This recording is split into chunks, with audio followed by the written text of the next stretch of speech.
Hey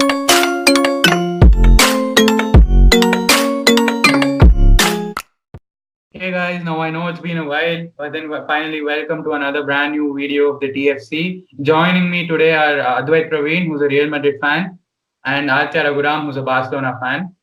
And as you can say, today's topic would be La Liga Santander. And getting on with it, how do you think the big three are doing this season, Advait? Okay, no, I'll start off with Real Madrid, my team. So I'd say Go that ahead. Real Madrid are doing fairly well. I think they have some weaknesses, with especially with defense, but then um, overall, to say that they've been quite inconsistent actually. But now, as you guys probably know, we're on top of the Liga table, and the season's been all right, and there is scope for improvement. Yeah. What do you think about Barcelona season, Aditya? It's been a very patchy start. I think the biggest reason for that is Messi's absence. The Messi being there isn't just a positive when he plays, but also has an impact on the mentality of the team. You can see that when he's there, they play with a lot more intent and they seem a lot more confident. But the thing that's most worrying this season is that our defense hasn't been doing as well as it should, especially considering that we have Ter Stegen as keeper and he's doing phenomenally well. It's very sad to see that the defense isn't quite standing up and doing their jobs. And I think that's the only worrying part. And Griezmann's performance as well, I guess, those are the only two problems right now. But the Oh, as a, other two of the big, yeah. As yeah, a you were United saying. fan, I know that very well. So continuing with you, Aditya, how do you think Ernesto Valverde has been doing this season? Because growing up, I've always remembered Barcelona to be this intricate passing team with quick through balls, and now suddenly I'm seeing a slower pace team. I wouldn't say bad football, but then certainly slower pace. So how do you think Valverde's tactics are? And I just want to know, are you Valverde in or Valverde out? You might not call it bad football, but for me, it is bad football. I think Valverde out for sure because I see a lot of options out there that would probably suit our style a little better, or much better, like Ten Hag and all. But coming to how he does things, I think he has a very calm demeanor, but that doesn't quite show when it comes to the games. Okay. He often has no idea, no changes in mind based on situations, and I think that's very important for a manager. Like you, being a United fan, would obviously know that because Sir Alex Ferguson used to make such perfect changes that used to have a significant impact on the team in the later half. But Valverde sticks to that first plan A, and there's no plan B. If things don't work out, he doesn't seem to have any idea on what to do. True. And I think he slowed down the play a lot. And I wouldn't blame that entirely on him because I think in the last few seasons, you have to realize that the midfield was an old midfield. But then again, you can also blame him for the fact that he didn't use the younger midfielders. That being said, he still won two league titles, which is commendable. Okay. But the way we lost two titles, especially last season in the span of 15 days, when we were very much set for a treble, I think that hurt the fans a lot, and that was, I think, the line that he crossed. And I don't think fans would accept him whatever he does now, unless he wins the Champions League this season. Fair enough. Advait, what's your take on your manager, Zinedine Zidane? Because he's a serial Champions League winner. I think three or four back to back was remarkable what he did. But then he resigned out of the blue, and then now he's back. So how do you think this season's panning out for Real Madrid? Well, to be honest, I think Real Madrid have been doing fairly well. I wouldn't say it is everything's perfect because, as you guys probably know, that we've been conceding quite a few goals, and that indirectly has something to do with Zidane's tactics.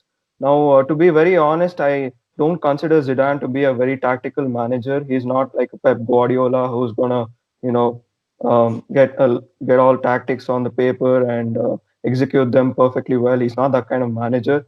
I think he relies mainly on his man management skills and some in-game adjustments, of course, formations and stuff. That is part and parcel of every manager.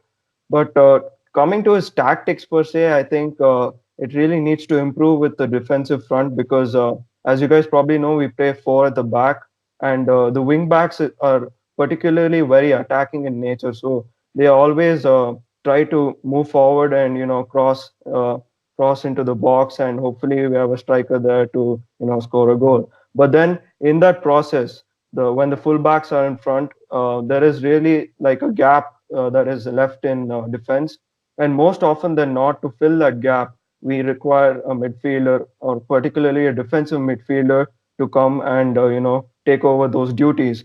And like if you look at our squad, we really don't have that many good defensive midfielders. Like Casemiro is one; he's been doing really well, and we have Federico Valverde, who's now shown his Is incredible. abilities. So again, there is where the weakness is because defensively we need to be a little more strong. The tactics should be more tight, I would say, and if we can sort that, I think Zidane, he can really win us a lot of titles this season because we're good in the attacking front. If we cover up in the defensive front, it'll be great for us. Yeah, exactly. So while we're on the topic of Real Madrid, two players who intrigue me are James Rodriguez and Gareth Bale. Now it's a known fact that these two players wanted to leave Real Madrid, and at least Gareth Bale, if not James, the transfer was almost over the line with him agreeing terms with a unnamed Chinese club. So what is your take on these two players, especially as a United fan? These two players have constantly been linked with us over the years. So these two players are incredible. If I'm being honest, I always had a liking over both of them, if not Gareth Bale at least. So how has Gareth Bale and James Rodriguez done this season according to you? Because if my memory serves me right, James saved Real Madrid by scoring a crucial fourth goal while you were under pressure last weekend. So what's your opinion on these two players, Advait?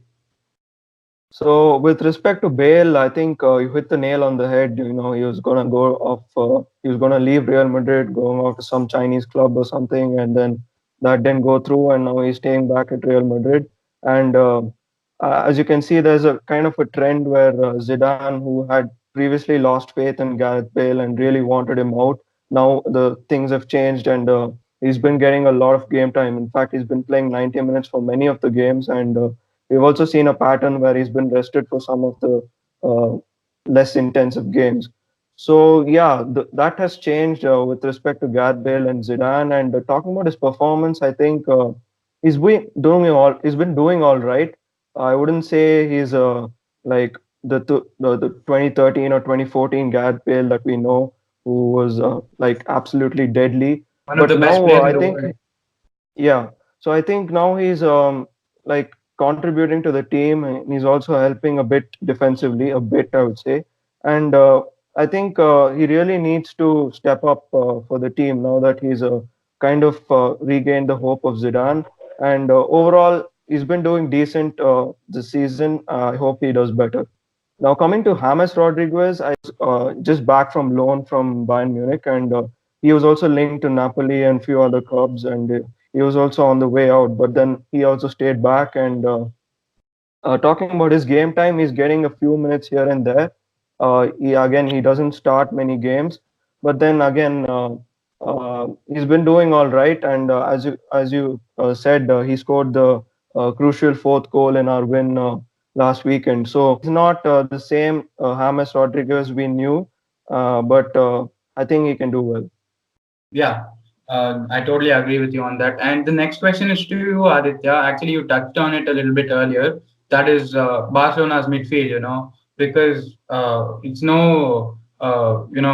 nothing new that Barcelona have had this tradition of having amazing midfielders. Probably one of a few of the best midfielders have come from Barcelona's academy. But things seem to have taken a turn, with that now. I feel you rely more on your defenders and slow pace football, passing sideways and backwards is what I can see at least. So, what is your take on Barcelona's midfield, and what do you think about Coutinho's departure? Um, See, first, I think it's very important that we understand that it's hard. It's very hard to replace players like this. I honestly thought Coutinho would be a replacement for Iniesta more than for Neymar. But I think Valverde played him out of position, and that didn't work out for him at all because he's not very quick if you think about it, and he's not as skillful as maybe Neymar or Dembele, and that didn't help his case. And he was underperforming a lot, and I think the pressure sent him to Bayern Munich. A better manager would have used him a lot better in retrospect. Coming to the midfielders that we have now, Busquets is, I think, past his prime. There's, True. and the position that he takes is the central defensive midfield. And I honestly think De Jong will do better there because he has been doing better there. And even in Ajax, you see from a very further back position, he brought things forward True. and created chances. So I think De Jong would fit into the Busquets role perfectly. And I think over the years, we have looked for a lot of replacements for Xavi. We tried Arda to run, we tried Andre Gomez, we tried Denis Suarez, and none of them really worked out. And then we came to Arthur, and I think he's done very well. I'm not just going to say it for the sake of it, but he's really done well. He's been so impressive. Top two players of the season so far, and that's because he's been getting a lot of game time. And I think the only thing he lacks right now is that final pass that Xavi was so good at. Um, and for the final position in midfield, I'd say Alenia. I'd have honestly had Alenia Puj and the other two that I mentioned earlier playing on a regular basis, but I don't think it's going to work that way. So I think a double pivot with Arthur and De Jong and Vidal up front with a slightly free role is working out well. But I don't know how longer Vidal can run a lot of distance because it's really not, he's not young anymore. And True. he's running a lot right now and covering up for maybe Suarez and Messi not pressing as much as they used to. I don't know how long he can keep doing this. And I don't think Rakitic and Busquets can do it. For me, Busquets and Rakitic are probably in their last season. I think Vidal will be the one who plays the most among the two. Yeah, actually, I agree with you with everything you said there, And one more thing about La Liga, which never fails to amuse me, is how Atletico Madrid does it. Their players are constantly coached by other top European clubs, as you'd say this season, Diego Godin and Antoine Griezmann. So, yet they managed to be among the top three in La Liga, and it's not like fluke, And a lot of props has to go to Diego Simeone, their manager, who's been doing it for years and years now, and I've taken a liking to him. So, what are your opinions on Atletico Madrid and also Diego Simeone's tactics? Firstly, the manager, I think he's the best manager in the league. Probably my favorite manager in the league. Mine You too. have to realize that he didn't really have the best players in the world or the most amount of money in the world. He got a very mediocre squad when he came here. When he first arrived, Atletico Madrid was not a very great team. They hadn't won anything of significance in a very long time. And then he came in, made a few changes, and then his tactics have, I think, had a significant impact. Where most La Liga teams think about keeping the ball, for him the importance was not having the ball, more like having control of space. And when you control space, you control the opponent. Each manager has a different way of finding space or creating stuff, but I think Simeone uses space in a way that he prevents teams from attack. That has an incredibly good impact on his team as well. If you think about it, they very rarely create chances. There's very few chances that a Simeone team would create. That's But why they're I think really clinical. Griezmann and Torres was super clinical. And when Torres came back, he wasn't the player he once was. You think about it, Torres had a terrible spell at Chelsea, and even more horrible spell in Milan, and then he came back to Atletico Madrid, probably just trying to finish off his career, but he did so well under Simeone. I was surprised. And then Griezmann, when he was at Sociedad, he was obviously very talented. But then the way he's grown and become such a clinical finisher, all credit goes to Simeone. And I Yeah. honestly think Felix will do the same thing sooner or later because Simeone is absolutely incredible. What are your thoughts on your crosstown rivals, Advait? Yeah, so I'd like to just add on a few points which Aditya mentioned, and I think going back to the point where he said that Atletico Madrid really haven't been able to score that many goals. So if I've managed to pull out a stat, and in all the games in this Liga season, we've seen that Diego Simeone's side have scored just 7 goals, and that's apparently their worst tally since the 2003-4 season. So that Wow. actually says a lot because if you look at their goal ratio, it is actually worse than your team United, who have not had the best of seasons as many of us can agree. So Yeah. that's the point where Simeone needs to figure out with his attack because as you guys know, they signed Joao Felix. He's a great guy, great youngster, a lot of talent. But then again, he needs to figure out the where to play him the most effective way so that they can get those goals coming. As you saw, like Atletico Madrid have drawn 2 to 3 games in La Liga, and that has been a nil-nil draw, and that clearly shows that they have not been able to score goals. And Simeone's tactics, although they might be good, but it does require a little bit of a change, so as to make Joao Felix and the new players that have come in, so that they can adapt and score more goals. I honestly feel that Simeone should play Joao Felix as attacking midfielder because Felix has that kind of Yes, yes. creative instinct because Yeah. yeah, If I'm not wrong, I he that's think can you where should play. play him in a free position. Free that's Yeah, where position he for played Felix. exactly. right, wasn't Yeah, it? yeah. So Felix is a kind of a player who drops back, gets the ball, and tries to create. He's not the kind of a deadly striker. So if Simeone can play Joao Felix as attacking midfielder, he can actually provide strikers like Diego Costa or Alvaro Morata. Thereby, they can score more goals and win games. It's kind of ironic coming from a Real Madrid fan that I am thinking from a tactical point of view for them, but then that is what is it is what it is from their point of view. Yeah. Uh, so one thing which has indeed surprised me this season is the poor performances of Betis, Celta Vigo, and Espanyol, especially because going into this season, I think with the signing of Fekir and I thought Betis are in for a good season, at least top six or something. But then they've been far off, and same goes to Espanyol with Celta Vigo as well. So these three teams are doing really poor. So what do you guys think about what do you think about that? Honestly, I think it's just a slump. For all three teams, you think it's just a Um, I think Espanyol have a new manager now, Pablo Manchin. He's been pretty yeah, successful in the Liga before. So I do see them turning things around. All three of them, to be honest, there's way too much quality in all those teams for them to be where they are right now. Especially Celta Vigo and Betis, because Betis last season really, really did well. The way they played, me as a Barcelona fan enjoyed their football more than ours.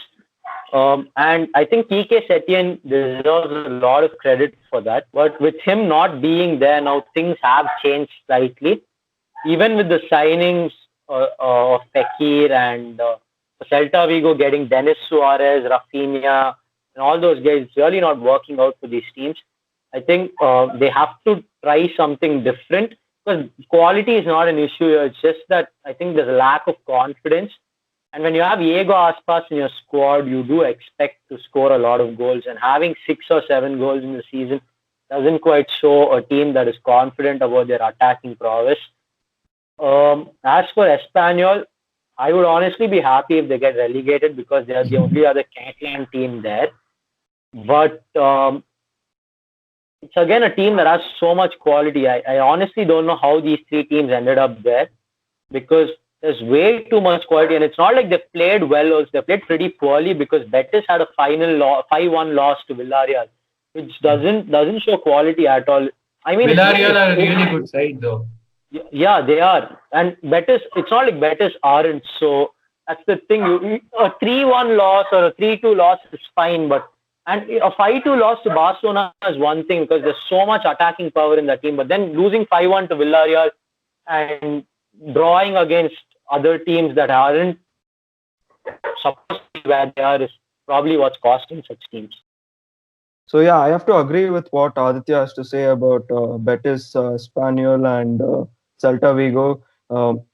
Betis signed players like Fekir, and you really expect them to perform, but then that clearly hasn't been happening. And Celta Vigo already had players like Iago Aspas, and they were doing fairly well last season.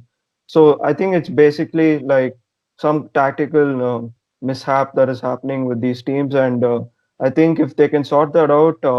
With respect to Espanyol as well, I think they can escape relegation. And with as per Betis and Celta Vigo, it's still early in the season. I think they can sort things out, and yeah, we can see them performing well. Yeah. Now we know that few of the big names, that is Eden Hazard, Joao Felix, and Antoine Griezmann, moved from their respective clubs to the big three this season. So, how do you think these three are settling into their new teams, and how do you think they'll do carrying on to the next stages of La Liga? Starting off with you, Aditya, what do you think? All three have underperformed, to be very honest. Um, I think all three have different problems. You think about it, Felix is still very young, and that big a price tag on someone that young isn't going to help him in any way because the publicity he gets and the pressure of having such a big number in front of your name doesn't help anybody.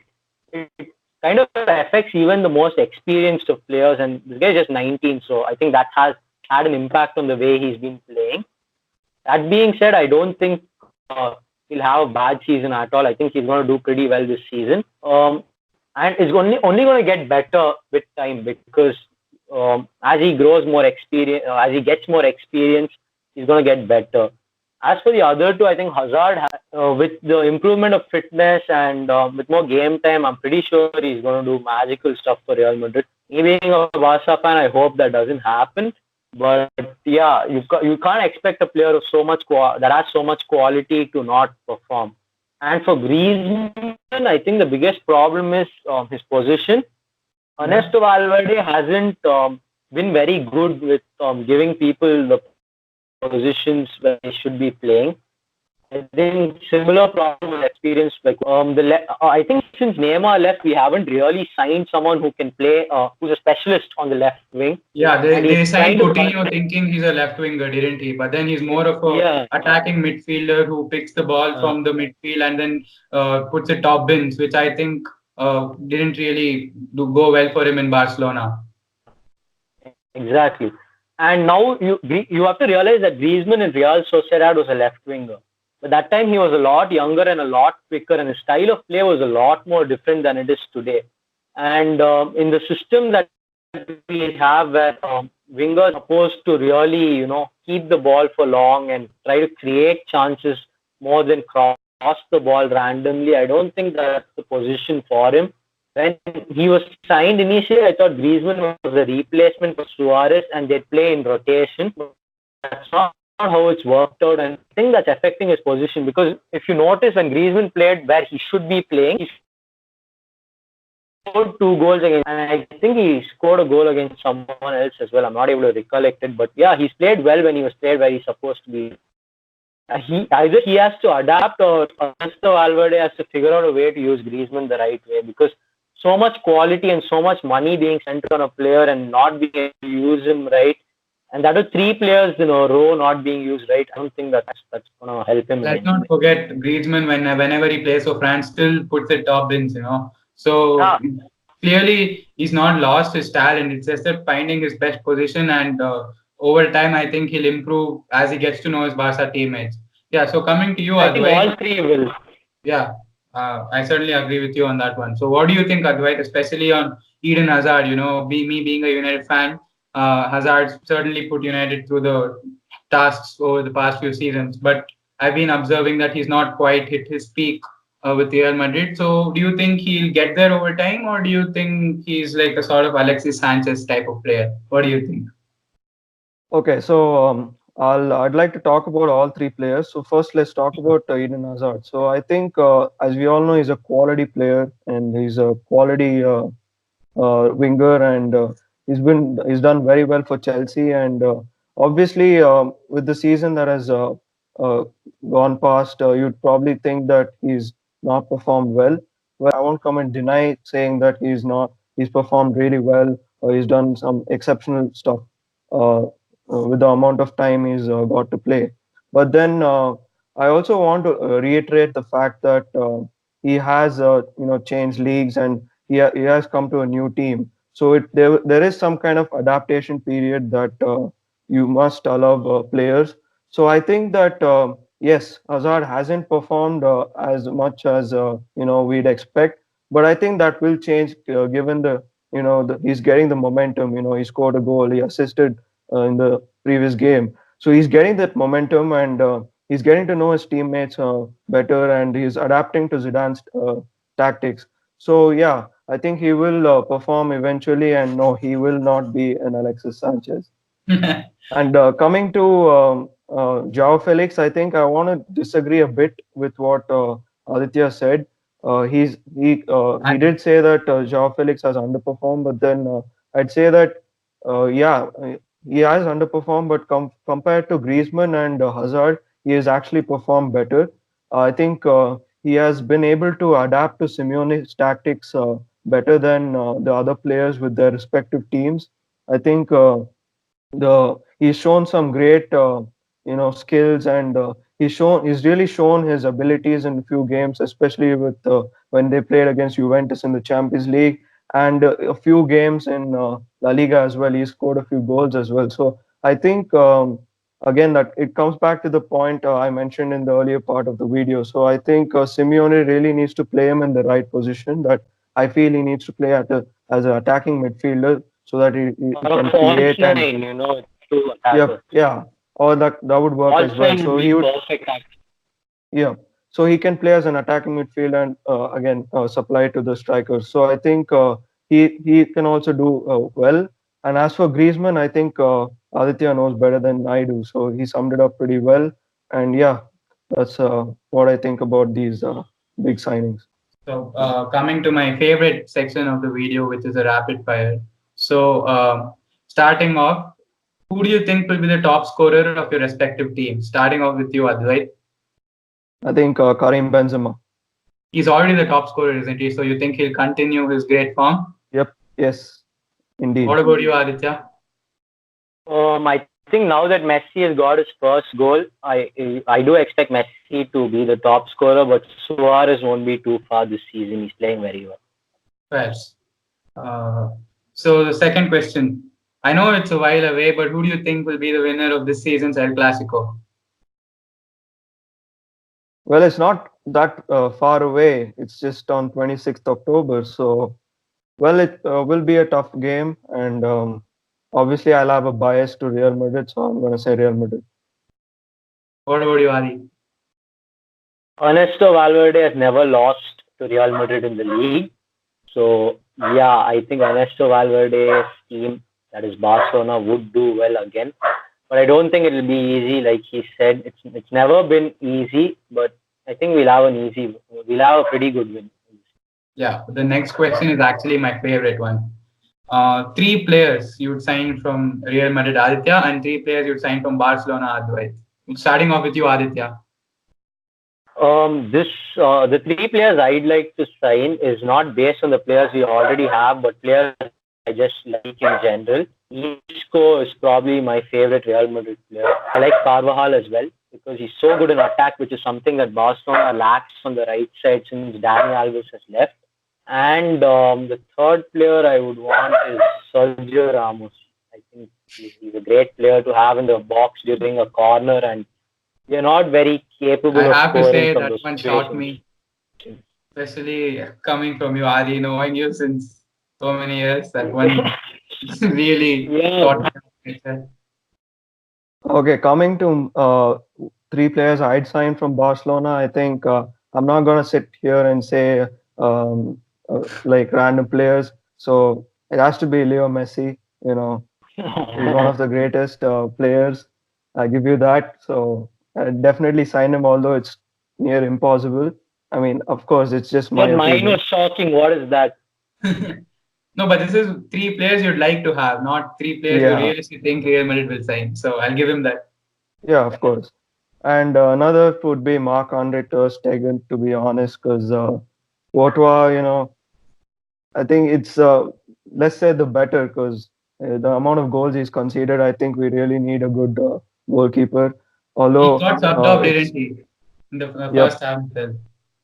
yeah, that was due to some other issues, but that's a different topic altogether. But yeah, I would definitely sign Ter Stegen, Leo Messi, and probably um, PK. Fair enough. Coming to the last question of this episode is who do you guys will be the top four of La Liga this season? Starting off with you, Advait. Well, I think it's we can all pretty much guess the teams that will be in the top four. Like it's Like not always. hard to guess Real Madrid, Atletico Madrid, and Barcelona. But as per the order, it's gonna be hard. It's gonna be a tough season. But if I were to guess, I think we might just edge it out. I think Real Madrid might end first, followed by Barcelona, and then Atletico, and then going by current form, I'd say Granada. Um, I think we'll win the title. Barcelona first, and it looks close right now, but I think by the end of the season we'll be a fair few points ahead. Barcelona, Real Madrid, Atletico Madrid, and at fourth, I think it'll be Sociedad this season. They're playing very, very well. So that'll Personally, be I my think top I'd four. want Atletico Madrid to win this season's La Liga, for a change.